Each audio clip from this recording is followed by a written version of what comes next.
What's up, YouTube? Welcome back to my channel, Joy Speaks. And as promised, like I said in the last video, I was going to be putting out content more regularly, and I was going to do it bi-weekly.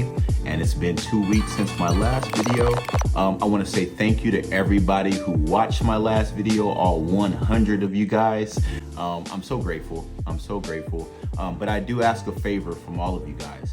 Please hit the like button, hit the share button, or hit subscribe. That way you can stay up to date on everything that's happening with my channel. And I got some good news for you, all right? Subscribing to my YouTube channel costs you zero, nothing. We live in a world where there's free trials and 7-day free trials, and then they charge you $50 after 7 days. That's not this, right? You get charged absolutely nothing for hitting subscribe to my channel. So please do that. That way more people can reach my videos, and I can just have more of an impact, because that's honestly the intention behind this channel. I want to inspire, I want to motivate, I want to have thought-provoking conversations. A lot of my conversations are going to be based around what happens when you enter the recovery community. And when I say recovery community, I'm talking about those who either are personally in or know someone who is in active addiction with substance abuse, right? So today I want to talk about feelings. I want to talk about feelings because honestly, feelings are important. And if you're anything like me, I used to self-medicate based off of how I felt, right? And it didn't really matter how I felt. It didn't matter if it was happiness or sadness. I was always going to self-medicate. And I've had the lucky enough experience, right, to get to, or I should say the blessed enough experience to get to 3.5 years without having the need or desire to put poison into my body. And that is not to say that I have not felt the full spectrum of emotions in this 3.5 years, because I absolutely have. I absolutely have. And when I say full spectrum of emotions, I'm talking about extreme excitement, jubilation, celebration, all the way down to sadness, depression, devastation. I've encountered all of these feelings.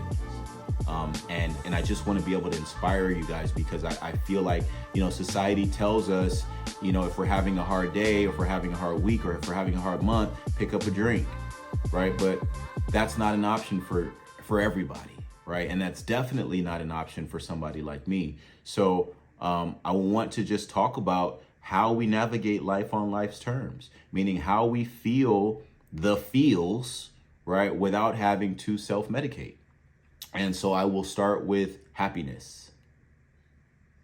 Yes, happiness, celebration, just to kind of give you some understanding of my background with celebration, right? So I used to think that celebration or celebrating meant to treat myself. And I used to treat myself by introducing poison to my body. I call that counterintuitive, right? Meaning it's opposite, meaning the action does not meet the intention, right? So if the intention is to treat myself, then the action should never be to introduce a poison to my body, because that's absolutely not a treat, right? But that's just honestly how I used to look at the world and look at life, right? I have to celebrate, I have to, self-medicate. But I have not done that. And I have made some major accomplishments in the last 3 years. And so how do I celebrate now without introducing any poison to my body? Well, the first thing that I do is I call a friend, right? Because then I get to share my excitement with whatever that accomplishment is with somebody else, right? And then, energy is very contagious, and it's not just negative energy that's contagious. Positive happiness is also contagious as well. And so when I get on the phone and I talk about with the excitement, whatever it is that, it's got me feeling celebratory, and then that joy, that infectious laughter kind of transmits from my space or my spirit to the next person. Now we're both happy. Now we're both congratulatory, and now we're both celebrating, right? And guess what? And we're not harming ourselves in that process, right? That's how I get to celebrate now in recovery, right? I also get to celebrate by talking about my accomplishments at meetings that I go to, right? Because people need to hear hope, right? When you're coming from the active addiction experience that I'm coming from, I had no hope. And so now, I get to celebrate, right, by sharing the hope that I get to experience with other people, right? What's another way to celebrate? Go to my favorite restaurant. I love to eat.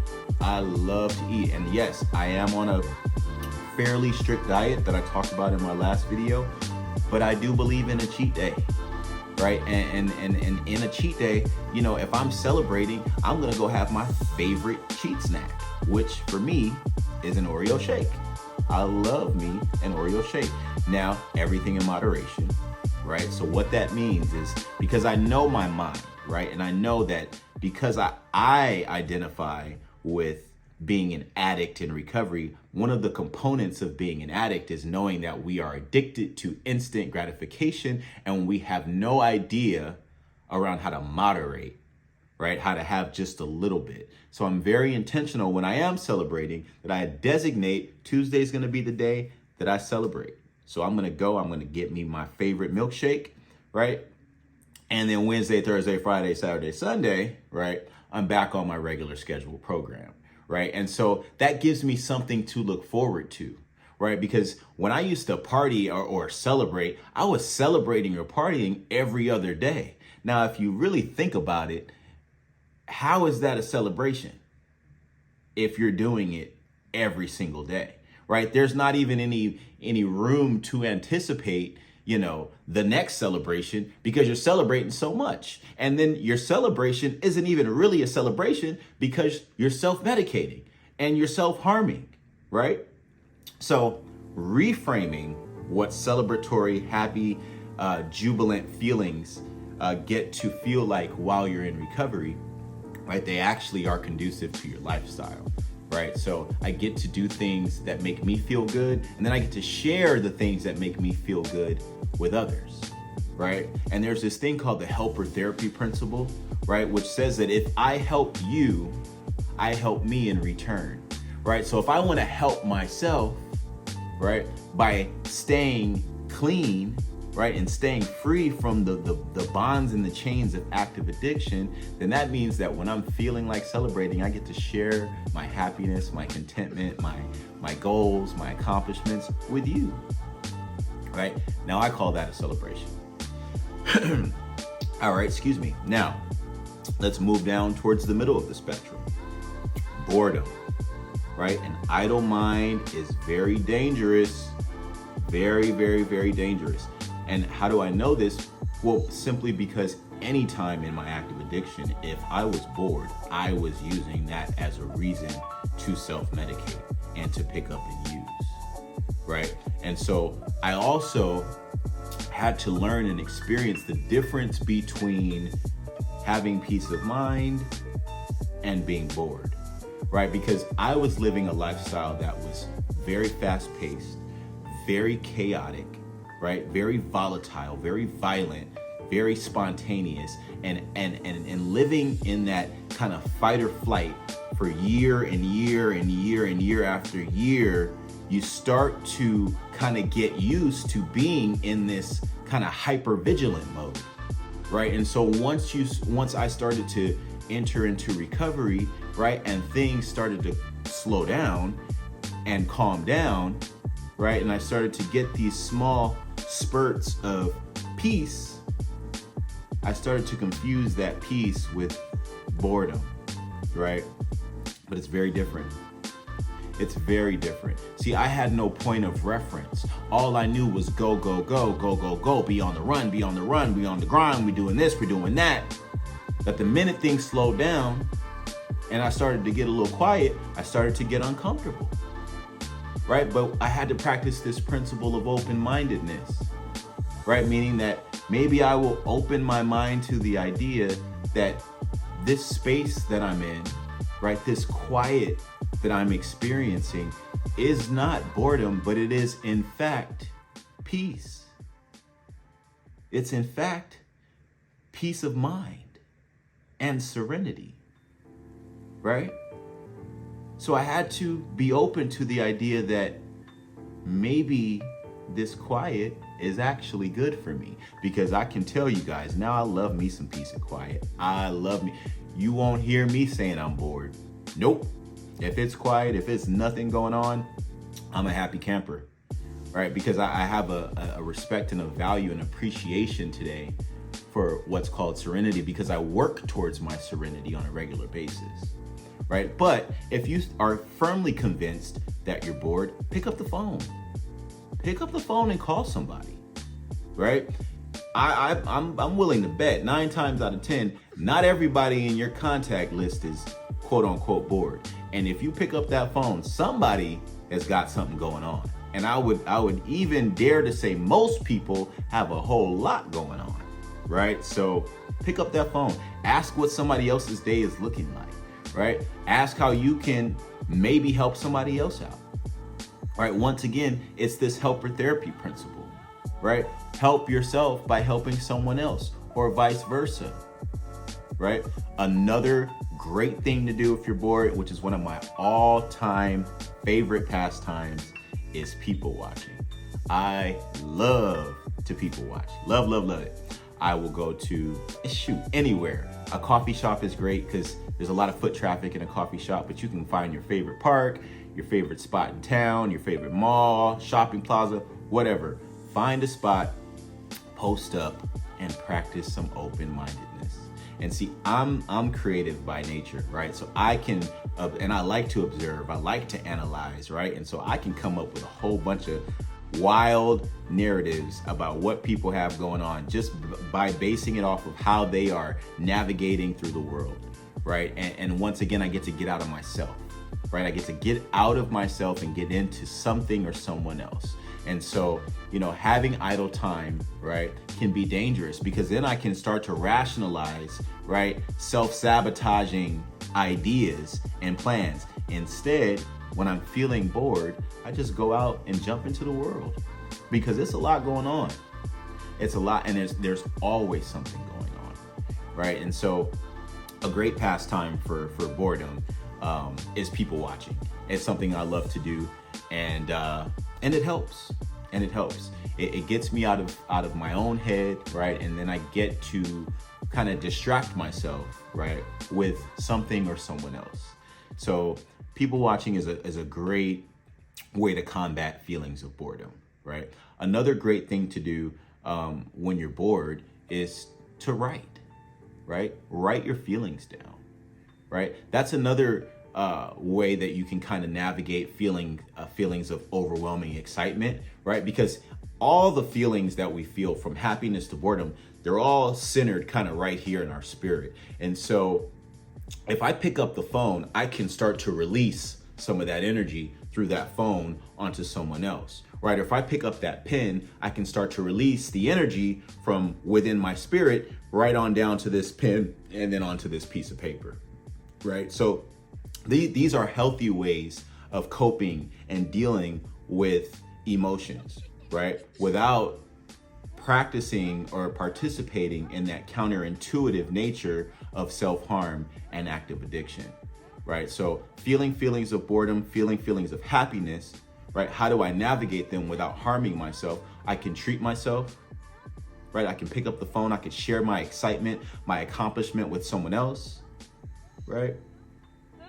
Or I can write them down, right? Or I can just pick up, throw on some clothes, go to my favorite coffee shop, post up, and just be open-minded. Be open-minded. The world is truly a beautiful place, and without the veil and the disguise of active addiction and the clarity, which is one of the many gifts of recovery, is that there is so much beauty to take in all around us. But we have to be practicing the principle of open-mindedness to see it, right? Now, if you want to be woe is me, right, then that means that your mind is going to be closed and you won't be able to see the beauty, right? But if we take that contrary action, right, when we're feeling bored or whatever we're feeling, and open up, you'd be surprised at how the relief can kind of show up, because it will, and it does, right? Now, here's the last part of the feeling spectrum, right? The sadness, the anger, the depression, right? I felt all of these feelings in my active addiction, right? And what I can bank on, what I can guarantee is that if I'm feeling bad, or if I'm feeling down, or if I'm feeling angry, or I'm feeling depressed, picking up and using to self-medicate will never, ever solve my problem. Self-medicating or sacrificing my sobriety has never brought me more finances, has never brought me more peace of mind, has never been a problem solver for me. What I can guarantee is that if I choose to self-medicate to solve my problem, all I'm gonna end up with is more problems, right? For example, if I'm having a hard day at work, or maybe I didn't get that big promotion at work that I had just been putting all my time and all my effort into, and then I get the bad news, right? And then I go to a bar and I start slamming drinks back, right? To drink my problems away, right? I might be able to temporarily distract myself from whatever the hurt or the pain is that I'm experiencing in that moment. But fast forward, 8-9 hours later, once all them drinks are worn off, not only do I still feel that original shame and sadness and disappointment of not getting that promotion, but I also have a massive headache. I have no energy, right? And I'm on a come down, and I'm hungover, right? So now I just have more problems. So right off the bat, right? Feelings of negativity, sadness, depression, angst, anxiety, right? Devastation. Picking up to self-medicate is never gonna fix it. It's never gonna help it. It's gonna temporarily distract you from the problem and then reintroduce you to new problems on top of your original problem, right?